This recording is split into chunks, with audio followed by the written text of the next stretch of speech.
Welcome to Madison City Channel's Know Your Candidates interviews, co-sponsored by the League of Women Voters of Dane County.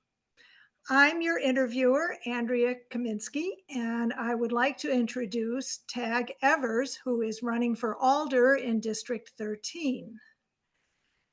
As we begin, Tag Evers, please give an opening statement about the educational, vocational, and civic experience that you have, which prepares you for this office. And why are you running for Alder? Well, thank you, Andrea, and thanks to the League of Women Voters for this opportunity.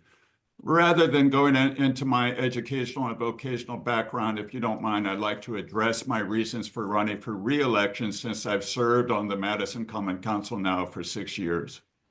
I was first elected in 2019, and I hit the ground running, working to preserve food access and increase affordable housing in South Madison. The Truman Olson site on South Park is now home to 150 units of permanent affordable housing, and we're on pace to open a new full-service grocery store there this summer. I've also focused attention on the Triangle, the part of the district bordered by Regent Street, South Park Street, and West Wash. The Triangle is home to many of District 13's most vulnerable residents. I serve on the Bayview Foundation Board of Directors and the Community Development Authority, and our collective efforts have paid off. Bayview has completed their exciting redevelopment project, and the CDA Apartments redevelopment project is set to break ground this spring. I am proud to be part of the city budget decisions that started the CARES program, allocating resources to mental health workers as a first-line response to those in need. We are reimagining public safety, broadening our violence prevention strategies through a public health framework. With another 100,000 residents moving to Madison by the year 2050, it would be irresponsible not to plan for the future. I'm running again to continue the work I started when I was first elected. Okay.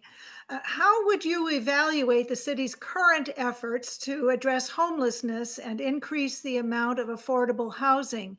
Are there additional steps the city should take to address these issues? Well, thank you for that question. Shortly after I became alder, 10 months afterwards, we were hit with the pandemic. And the federal moratorium on evictions lasted until the following summer, the summer of 2021. And I remember that we were concerned that we'd soon be facing an eviction tsunami. But federal emergency funds were available, and that helped us reduce evictions, but that money will be running out this year. Former President Biden recently provided a $50 million grant to the state of Wisconsin to fight homelessness, and a $1 million grant to local nonprofits here in Madison to prevent evictions. But it's quite possible that the Trump administration will not continue these types of interventions. Now, the good news is that the city's first purpose-built shelter has started construction on the east side and should be completed by next January. But there's a background to all this. We are faced with a serious housing crisis. Demand exceeds supply, which drives up housing costs. Roughly half of Madison renters pay more than 30% of their incomes on rent, and roughly a quarter are extremely rent burdened, and that they pay more than half of their incomes on rent. This is why homelessness is increasing in Madison.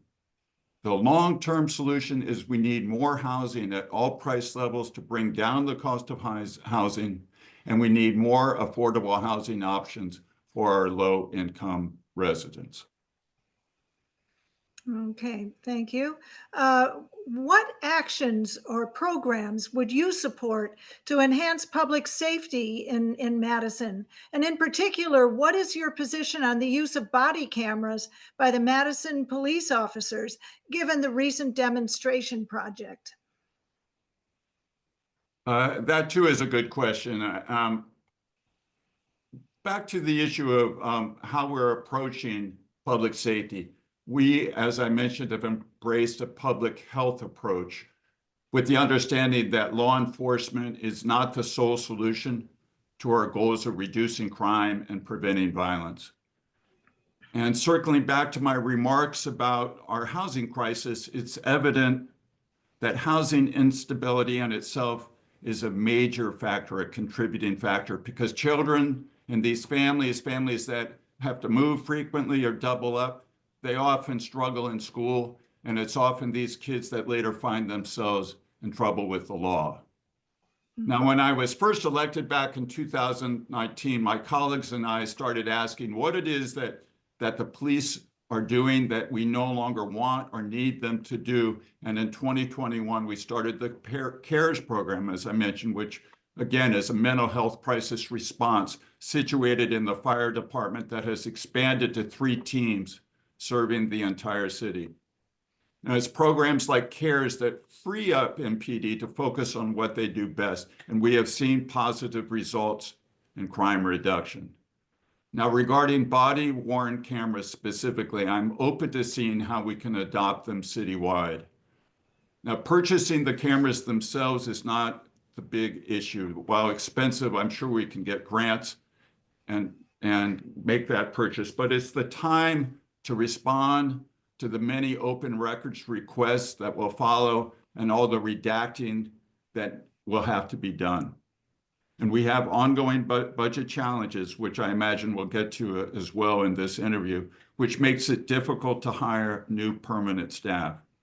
Nonetheless, I recognize that body-worn cameras are a state-of-the-art technology for modern policing, and it is time that we consider adopting them citywide here in Madison. Okay. In the wake of the recent referendum to increase property taxes, what are your priorities for the city budget?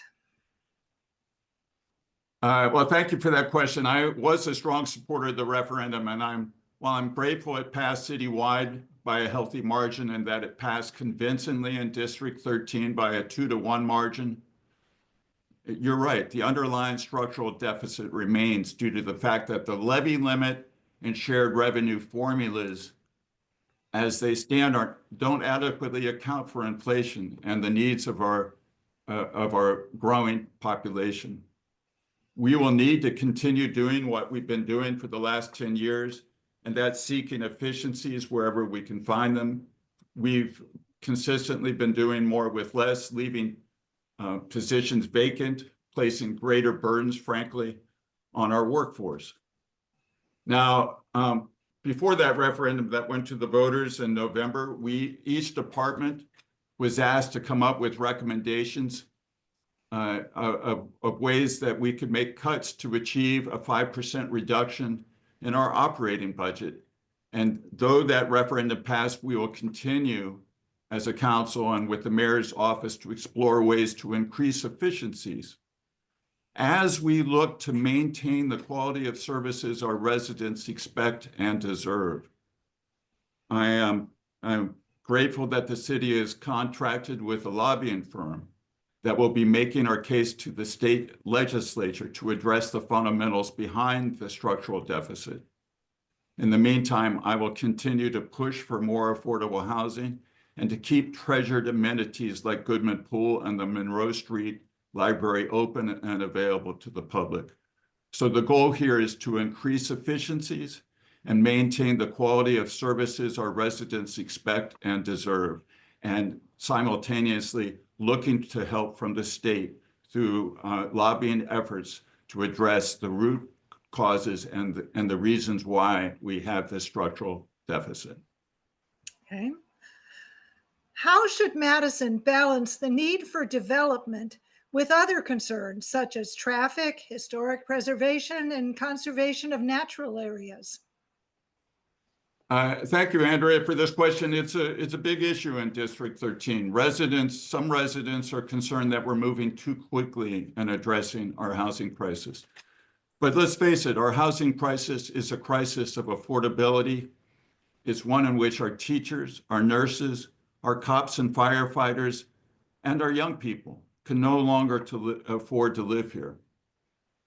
As we respond to our housing crisis, the proper response in my mind is that we need to balance our needs for more housing with our ongoing commitment to our other concerns, like, as you mentioned, historic preservation, as well as our firm and longstanding commitment to our parks and recreational spaces.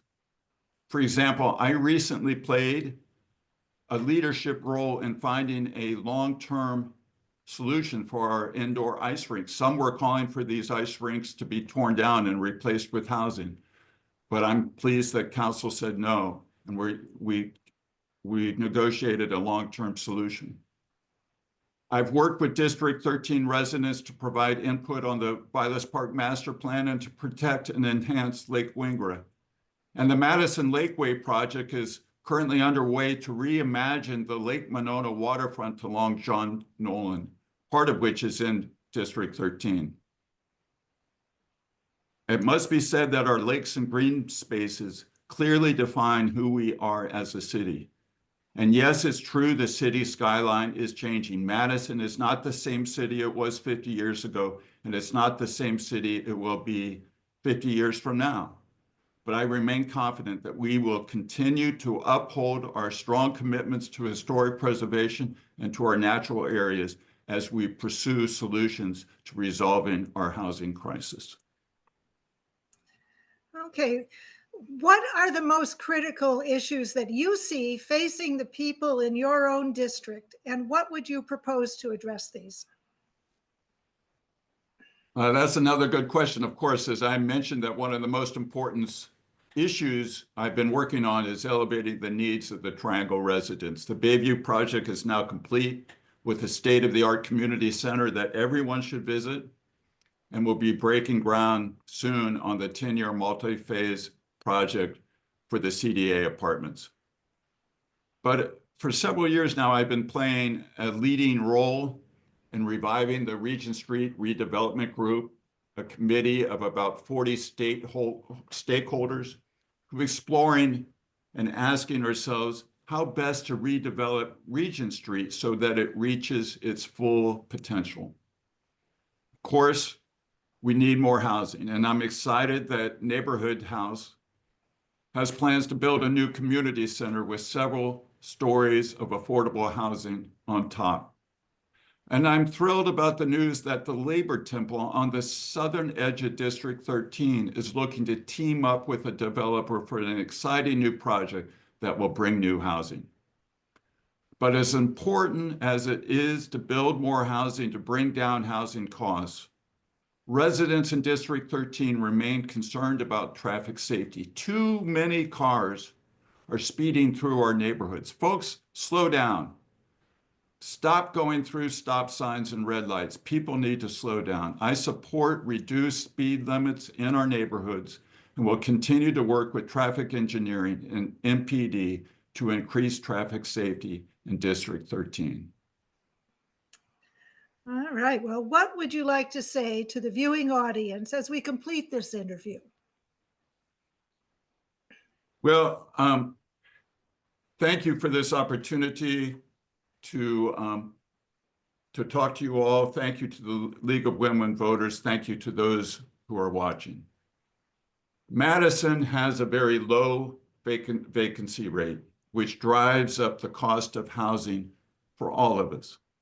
We need more housing at all price levels, but we cannot rely solely on market forces to get us to where we need to go.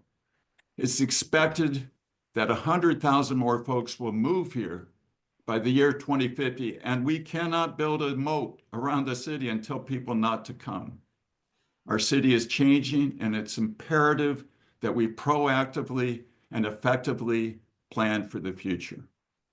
Based on my 6 years on the Common Council, I believe I have the experience and leadership skills to help us navigate these critical challenges. And our challenges will be made more severe with changes likely to come with the Trump administration.